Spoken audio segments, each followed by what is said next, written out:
अध्याय 14. मागील अध्यायात क्षेत्रज्ञ विचार सांगितला आहे. यामध्ये क्षेत्रज्ञ म्हणजे पुरुष जो नेहमी उदासीन असतो, तर प्रकृती सदैव कर्तृत्ववान असे सांगितले आहे. पण तिचे हे कर्तृत्व कसे चालू राहते याबद्दल त्यात सांगितलेले नाही. एकाच प्रकृतीपासून नानाविध सृष्टी, विशेष करून सजीवांची उत्पत्ती कशी झाली याचे निरूपण या म्हणजे 14व्या अध्यायात आहे.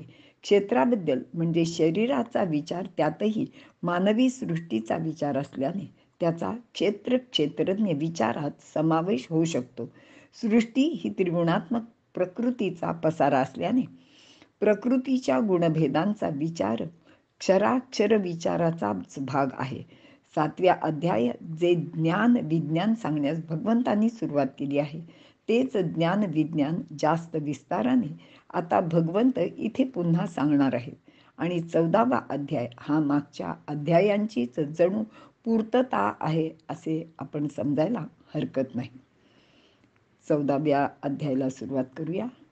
ओम श्री परमात्मने नमः. श्लोक पहिला. श्री भगवानुवाच परं भूयः प्रवक्ष्यामि ज्ञानानां ज्ञानमुत्तमं यज्ञात्वा मुनयः सर्वे परां सिद्धिमितो गताः. अर्थ, श्री भगवान म्हणतात, जे ज्ञान हस्तगत करून सर्व मुनींनी या लोकीच परमसिद्धी प्राप्त केली, ते सर्वोत्तम ज्ञान मी तुला एकदा पुन्हा सांगतो. विवरण. या श्लोकात भगवंत अर्जुनाला सांगत आहेत की सर्वोत्तम असे ज्ञान मी तुला पुन्हा सांगतो. आता पुन्हा म्हणण्याचे कारण असे आहे की 7व्या अध्यायात 2ऱ्या श्लोकात त्यांनी ज्ञान विज्ञानासहित सांगितलेले आहे व ते ज्ञान प्राप्त झाल्यावर सर्व व्यापी असलेल्या भगवंताला सहजपणे जाणता येईल असे सुद्धा सांगितले होते. आता येथे ते असे सांगत आहेत की हे ज्ञान प्राप्त करून घेऊन सर्व मुनी देहादी बंधनातून सुटले आहेत. त्यांना परमसिद्धी म्हणजेच मोक्ष प्राप्त झाला आहे. ज्ञान हे सर्वंकष असते, पण प्रत्येकाचे कुवतीप्रमाणे त्याचे विभाग पडतात. पण यातील सर्वश्रेष्ठ उत्तम असे जे ज्ञान आहे ते श्रीकृष्ण अर्जुनाला इथे सांगत आहेत. या ज्ञानामुळेच सगळे मुनी येथून भूलोकातून किंवा व्यवहारी जगातून मोक्ष मिळवून तेथे म्हणजे जिथे भगवंताचे परमधाम आहे तिथे गेले आहेत. त्यांना परमसिद्धी प्राप्त झाली आहे.